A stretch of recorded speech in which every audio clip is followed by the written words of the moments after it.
फंस गए रे ओबामा। लेकिन आज ग्लोबल पॉलिटिक्स के थिएटर में जो ब्लॉकबस्टर फिल्म चल रही है उसका टाइटल है फंस गए रे नेतन्याहू। जी हां, इजराइल के प्रधानमंत्री बेंजामिन नेतन्याहू इस वक्त अपने राजनीतिक करियर के सबसे बड़े चक्रव्यूह में फंसे हुए हैं। एक तरफ अमेरिका और ईरान ने सालों की दुश्मनी भुलाकर पीस डील पर दस्तखत कर दिया, तो दूसरी तरफ इजराइल के लेबनान पर लगातार हो रहे हमलों ने अमेरिका को भड़का दिया।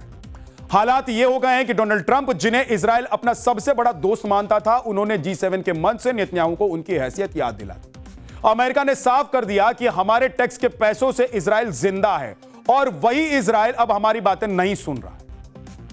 आप देखिए कि पेरिस, तेहरान, इस्लामाबाद में जब अमेरिका और ईरान के बीच पीस डील पर सिग्नेचर किए जा रहे थे तो इसका साइड इफेक्ट यरूशलेम में दिखाई दे रहा था।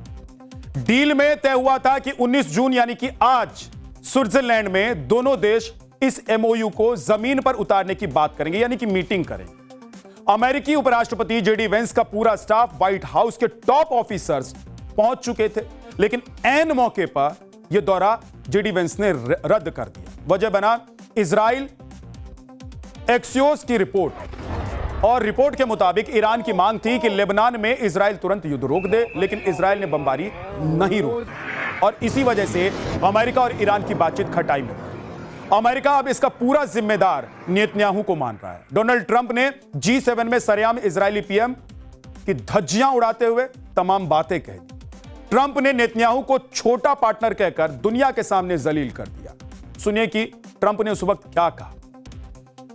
ट्रंप के इस बदले रुख से अमेरिका के कट्टर दक्षिणपंथी भी हैरान है। वो मशहूर अमेरिकी पत्रकार टकर कार्लसन ने यहां तक कह दिया कि ट्रंप अब नेतन्याहू की तुलना अल कायदा से कर रहे हैं। टकर कार्लसन ने यह शब्द बताते हुए कहा है कि अमेरिका में अब इजराइल के लिए सहानुभूति खत्म हो रही है और इसकी कमान खुद अमेरिकी राष्ट्रपति उपराष्ट्रपति JD वेंस ने संभाल ली है। JD वेंस ने इजराइल की कैबिनेट को जो खरी खोटी सुनाई है, वैसी जरूरत आज तक किसी अमेरिकी नेता ने नहीं की। वेंस ने साफ कर दिया कि अगर इजराइल सोचता है कि वो ईरान को पर्शियन लीबिया बना देगा और अमेरिका उसका साथ देगा, तो वो मुगालते में ना रहे। और अगर आप ये सोच रहे हैं कि बात यहीं रुक गई, तो बात यहीं नहीं रुकी। JD वेंस ने इजराइल को साफ याद दिला दिया कि वो अमेरिका के टुकड़ों पर पल रहे हैं। अमेरिकी उपराष्ट्रपति का इजराइल पर एक और बयान आप सुन लीजिए और फिर सोचिए कि चल क्या रहा है। JD वेंस के इस बयान के बाद नेतन्याहू बैकफुट पर आ गए हैं। जी हां, घबराए हुए नेतन्याहू अब अमेरिका के साथ इजराइल के दशकों पुराने रिश्तों को बचाने की गुहार लगा रहे हैं। उन्हें समझ में आ गया है कि अगर ट्रंप और वेंस ने हाथ खींच लिया तो इजराइल दुनिया में बिल्कुल भी अकेला पड़ जाएगा। लेकिन इजराइल की सेना और मंत्री अभी भी लगाम से बाहर दिखाई दे रहे हैं। अमेरिकी चेतावनी और नेतन्याहू की रिश्ते बचाने की कोशिशों के बीच भी इजरायली सेना ने रात भर दक्षिणी लेबनान पर बमबारी की है, जिसमें 16 लोगों के मारे जाने की खबर है। आप जो तस्वीरें इस वक्त देख रहे हैं वो साउथ लेबनान पर इजरायली हमले की ताजा तस्वीरें हैं। कल पूरी रात और आज दिन में भी इजरायली हमलों से साउथ लेबनान दहलता है। और इतना ही नहीं, इजरायली डिफेंस फोर्सेस यानी कि IDF ने लेबनान से पीछे हटने से साफ इनकार कर दिया।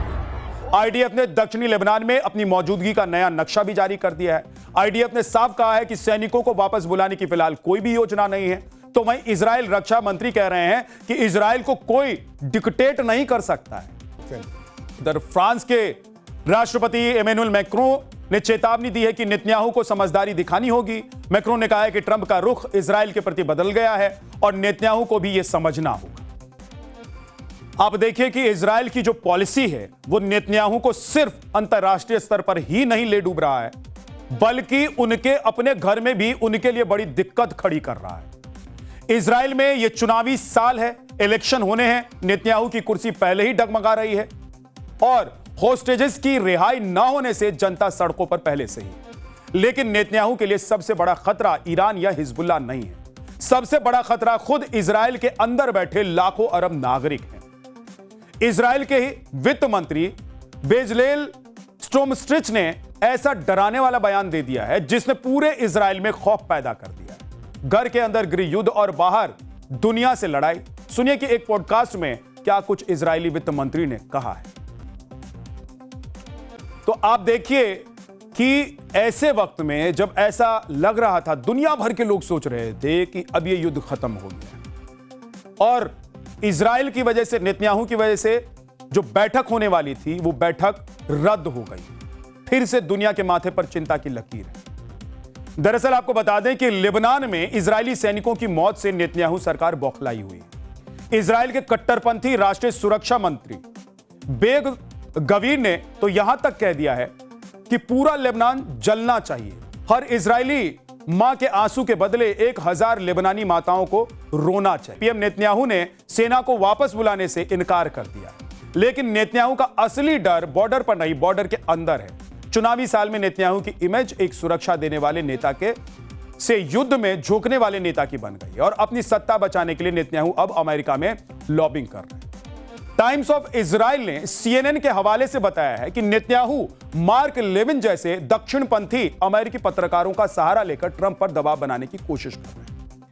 लेविन ने बाकायदा शो करके कहा है कि ईरान को पैसा देना समझ से परे है। नेतन्याहू ने अमेरिकी सीनेटर लिंडसे ग्राहम से भी गुहार लगाई है, लेकिन ग्राहम ने भी पाला बदल लिया और कह दिया कि ईरान के साथ डील अमेरिका के फायदे में। जाहिर है कि ग्लोबल पॉलिटिक्स का पहिया घूम चुका है। कल तक जो अमेरिका इजराइल के लिए UN में वीटो करता था, हथियारों के गोदाम खोल दिया करता था, आज वही अमेरिका इजराइल को अपनी औकात याद दिला रहा है। डोनाल्ड ट्रंप और JD वेंस की नई अमेरिकी फर्स्ट नीति में अब इजराइल के लिए ब्लैंक चेक खत्म हो गए। अमेरिका के राष्ट्रपति डोनाल्ड ट्रंप के एक अजीब दावे ने नया विवाद खड़ा कर दिया है। ट्रंप ने एक इटालियन मीडिया को दिए इंटरव्यू में कहा है कि फ्रांस के G7 समिट में इटली की PM जॉर्जिया मेलोनी ने उनके साथ फोटो खिंचवाने की मिन्नतें की थी। ट्रंप के मुताबिक उन्हें मेलोनी पर तरस आ गया था और इसलिए वो राजी भी हो गए। इस पर मेलोनी ने तुरंत पलटवार करते हुए ट्रंप के दावे को सिरे से खारिज कर दिया और इस पूरे बातचीत को लेकर मनगढ़ंत इसे करार दे दिया। इतना ही नहीं, विवाद इतना बढ़ गया कि इटली के विदेश मंत्री का प्रस्तावित अमेरिकी दौरा रद्द हो गया है। डोनाल्ड ट्रंप बड़बोलेपन में कभी कुछ भी बोल जाते हैं और अब देखिए कि मेलोनी ने उनको जवाब दे दिया है, जैसे ही डोनाल्ड ट्रंप ने उनको लेकर एक टिप्पणी की। चक्रव्यूह में अब आपके व्यू की बारी है। ऋषभ मिश्रा हैं, वो लिखते हैं कि श्री राम जन्मभूमि मंदिर में चढ़ावे के हेरफेर के मामले में मंदिर की समिति को स्थिति स्पष्ट करनी चाहिए और माननीय मुख्यमंत्री और कोर्ट की निगरानी में जांच होनी चाहिए, फिर सनातन बोर्ड का गठन तक कर देना चाहिए, ये वो चाहते हैं। दूसरा जो पब्लिक व्यू है उसमें माधुरी लिखती हैं कि भगवान सब देख रहा है। इसका मतलब यह नहीं है कि हम अपनी आंखें बंद कर दें। आज के समय में भक्तों को भी जागरूक होने की जरूरत है। मंदिर प्रबंधन से हिसाब मांगना भी एक तरह का कर्म और धर्म की रक्षा ही है। तो ये वो लोग हैं जो चक्रव्यूह देखते हैं और अपनी टिप्पणी, अपना राय हमसे साझा करते हैं और जिनको हम पूरे देश से साझा करते हैं। चक्रव्यूह में आज इतना ही। आपसे फिर मुलाकात होगी। नमस्कार।